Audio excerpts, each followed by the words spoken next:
दूसरी जानिब पंजाब से भी कुछ काफिले पहुंचना शुरू हो गए। उन्होंने हकला का जो पॉइंट है उसको क्लियर कर दिया। हकला जो है वो एक बड़ा मुश्किल पॉइंट था, उसको भी पंजाब से आने वालों ने क्लियर कर दिया है। तो ये सारे काफिले इस वक्त इकट्ठे हो जाएंगे मोटरवे के ऊपर। मोटरवे पे इकट्ठे होने वाले लोगों की जो गिनती है वो बहुत बड़ी है, यानी इतनी बड़ी तादाद में आज तक पाकिस्तान की तारीख में पाकिस्तानी इस्लामाबाद की तरफ नहीं आए। ये सबसे बड़ी तादाद में पहली मरतबा पाकिस्तानी इस्लामाबाद पहुंचे और हर तरह की रुकावट और फस्तायत को अबूर करके पहुंचे। अभी पंजाब के कुछ मामलात हैं, देखिए अगर अयाज खान खेतरान पूरा का पूरा बलूचिस्तान क्रॉस करके वो इस्लामाबाद पहुंच सकता है, तो जो पंजाब के शहरी हैं या वहां की जो लीडरशिप है वो क्यों नहीं इस्लामाबाद पहुंच पाई।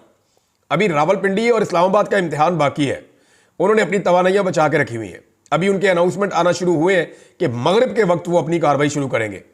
आखिरी रुकावट इस वक्त कौन सी है पाकिस्तान तहरीक इंसाफ के सामने या जो बड़े काफिले आ रहे हैं उनके सामने? अब उनकी ताकत बहुत बढ़ गई है काफिलों की और वो बहुत ज़बरदस्त शिद्दत के साथ आ रहे हैं। लेकिन आखिरी रुकावट जो है वो है 26 नंबर। 26 नंबर का जो एरिया है यहां पे पुलिस पूरा बंदोबस्त करती है कि इसको कोई क्रॉस ना कर सके। लेकिन यहां प्रॉब्लम यह है कि अंदर की तरफ से बड़ा दबाव है रावलपिंडी और इस्लामाबाद के शहरियों का। जब वो इस्तकबाल करने के लिए आएंगे तो पुलिस के लिए वहां खड़ा होना मुमकिन नहीं रहेगा। तो ये कंटेनर, जैसे हमने पहले देखा, कंटेनर तिनकों की तरह लोग कभी उधर धकेल रहे हैं कभी उधर धकेल रहे हैं। जो कंटेनर्स वेल्ड किए हुए थे उनको गाड़ियों के साथ खींच कर ले जाते हैं, कंटेनर्स को रस्से डाल के खींच लेते हैं। तो कारकुनों ने कसर कोई छोड़ी नहीं। अभी तो रस्ते में कोई कंटेनर दिखाई नहीं दे रहा। ये सारे लोग तमाम रुकावटें, तमाम खंदकें अबूर करके, यानी इस वक्त किया ये हुआ है कि आज़ाद कश्मीर का, गिलगित बल्तिस्तान का, इवन मरी का इस्लामाबाद के साथ या पंजाब के साथ राब्ता मुनक़ता किया गया। हत्ता कि खैबर पख्तूनख्वा के साथ भी इनका राब्ता मुनक़ता कर दिया गया और ये इस हुकूमत ने डर के मारे किया है। लेकिन जहाँ जहाँ पे रास्ते बहाल हो रहे हैं, लोग निकल रहे हैं और पहुँच रहे हैं।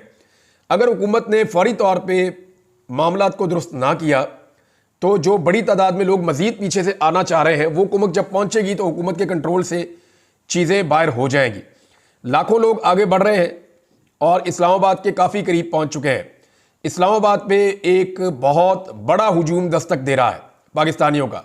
ये पूरे पाकिस्तान से आए हुए लोग हैं जो 25 करोड़ पाकिस्तानियों की नुमाइंदगी कर रहे हैं इस्लामाबाद के दरवाजे पर। अब 26 नंबर को जब ये क्रॉस करेंगे तो इनकी अगली मंजिल होगी डायरेक्टली डी चौक। डी चौक में क्या होगा? डी चौक में मुझे ऐसा लगता है कि इन लोगों के पहुंचने से पहले ही जितनी लड़ाई होनी है वो हो जानी है और इस्लामाबाद के शहरी निकल आएंगे। आमिर मुगल ने कहा है कि हम अपनी तवानाइयां ज़ाया नहीं कर रहे, लेकिन हम सबको कह रहे हैं कि तैयार हो जाएं, अपनी अपनी चीज़ें तैयार कर लें। इमरान खान साहब से एक मुलाकात भी हुई है। देखिए, इमरान खान साहब को जेल में एक पैगाम भिजवाया गया और वो पैगाम लेकर बैरिस्टर गौर गए। इमरान खान साहब ने उस पैगाम के ऊपर ओके नहीं किया। देखिए, इमरान खान साहब को इससे पहले ऑफर थी कि आपको बनी गाला शिफ्ट कर देते हैं, आप हाउस अरेस्ट हो जाएं, चीज़ें चंद दिनों में बेहतर हो जाएंगी, आप इसको कॉल ऑफ कर दें। आज फिर इमरान खान साहब को कहा गया कि आपकी कुछ और बातें भी मान लेते हैं, किसी एक बात के ऊपर आ जाएं, आप इसको कॉल ऑफ कर दें। बल्कि यह भी कहा गया कि आपको खैबर पख्तूनख्वा भेज देते हैं, आप वहाँ चले जाएं, लेकिन इस वक्त इस एहतजाज को कॉल ऑफ कर दें। तो इमरान खान साहब ने कहा नहीं, पहले डी चौक पहुँचो फिर फैसला करते हैं। तो उन्होंने अपने कारकुनों को ये कहा कि आपने डी चौक पहुँचना है और इमरान खान साहब की अहलिया बुशरा बीबी अली अबीन के साथ मिलकर लीड कर रही हैं और वो तकारीर भी उन्होंने की है 2-3 दफ़ा। कारकुनों को उन्होंने पैगाम दिया कि हमने इमरान खान को लेकर वापस आना है। वो सिर्फ मेरा शौहर नहीं है, वो पाकिस्तान का बहुत बड़ा लीडर भी है और हमने उसको लेकर वापस आना है। आपने मेरा साथ देना है। मैं अकेली भी रह गई ना तो वहाँ खड़ी रहूँगी, मैं वहाँ से नहीं हिलूँगी, मैं आखिरी सांस तक वहाँ पर खड़ी होकर मुकाबला करूँगी, मैं अपने शौहर को लेकर आऊँगी।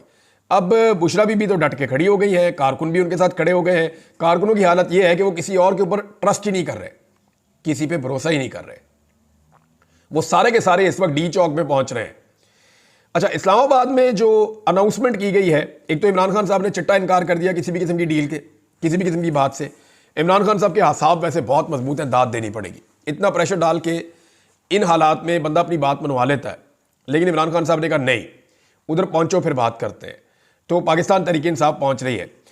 अब पंजाब की क़यादत को यह सोचना पड़ेगा उन्होंने कब निकलना है और कैसे निकलना और कैसे पहुंचना है।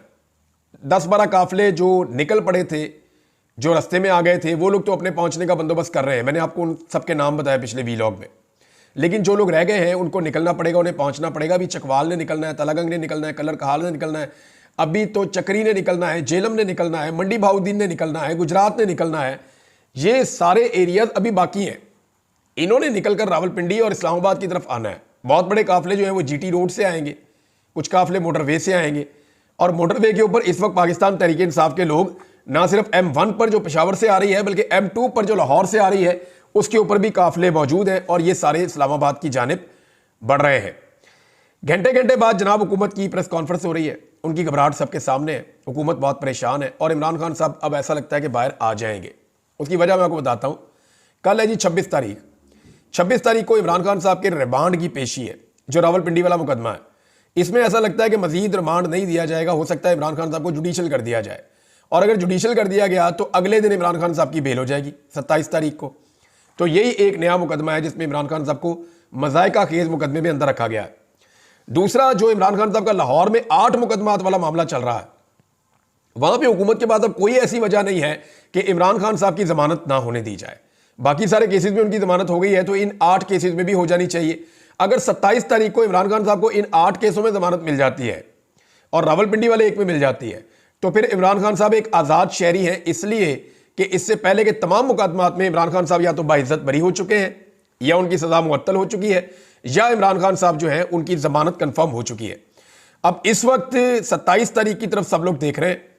अगर 26 तारीख को अगर पहुंच जाते हैं सब लोग डी चौक में, तो 26 को जो अदालती कार्रवाइयां होंगी और जो 27 को होंगी, उनके नतीजे में बहुत मुमकिन है कि इमरान खान साहब रिहा हो, और वो रिहाई के बाद फौरी तौर पे इस्लामाबाद आएँ और डी चौक में खड़े होकर वो अपने लोगों से तकरीर करें और उनसे खिताब करें, और खिताब करने के बाद वो अपने मुतालबात रखें और अगली तारीख देखकर फिलहाल वापस चले जाएं।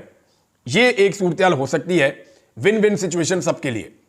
लेकिन अगर इन लोगों के साथ जोर जबरदस्ती की गई तो खुदा ना खास्ता कोई सानिया भी हो सकता है, और हुकूमत को इस बात का ख्याल रखना चाहिए कि दूसरे सूबों से पुलिस बुलाई हुई है, वो पुलिस वाले बेचारे बीमार हो रहे हैं, उनको रात को तंबुओं के अंदर सर्दी में सुला दिया, उनको ठंड भी लग रही है, ना उनको खाना पीना अच्छा मिल रहा है, ना उनका कोई ख्याल रख रहा है, उनको सिर्फ डंडे पकड़ाए हुए हैं आपने लोगों को मारने, वो बेचारे अपने घरों से इतनी दूर आए हुए हैं।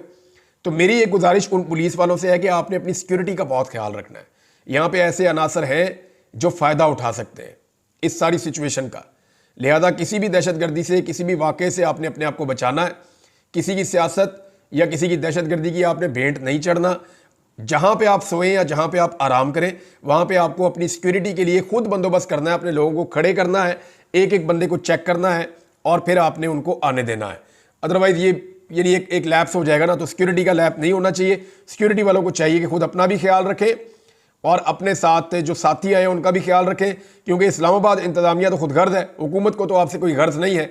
वो तो ऐसा लगता है कि उन्होंने पुलिस वालों को बीमार होने के लिए बुलाया और बीमार होने के लिए छोड़ दिया है। इस्लामाबाद और रावलपिंडी की आवाम के लिए एक गुजारिश है, ये लोग लगभग जब पहुंचेंगे तो 2 दिन हो जाएंगे इनको चले हुए, और शदीद लड़ाई के बाद ये लोग पहुंचे हैं आपके पास, और इन्होंने बड़ी तकालीफ बर्दाश्त की है, आंसू गैस की शेलिंग खाई है, डंडे खाए हैं, बड़ा जागते रहे हैं, बड़ी देर लड़ते रहे हैं। तो ये लोग बड़ी तकलीफ बर्दाश्त करके आ रहे हैं। तो जो अनाउंसमेंट की गई है वो ये है कि बिस्किट, केक, खाने पीने की अशिया, पानी, जूसेस और जो गर्म कपड़े हैं, कंबल हैं, ये जो मुजाहिरीन आ रहे हैं उनको फराहम किए जाएँ और उनको वेलकम किया जाए, ताकि उन्हें लगे कि वो दारुल हुकूमत में आए हैं।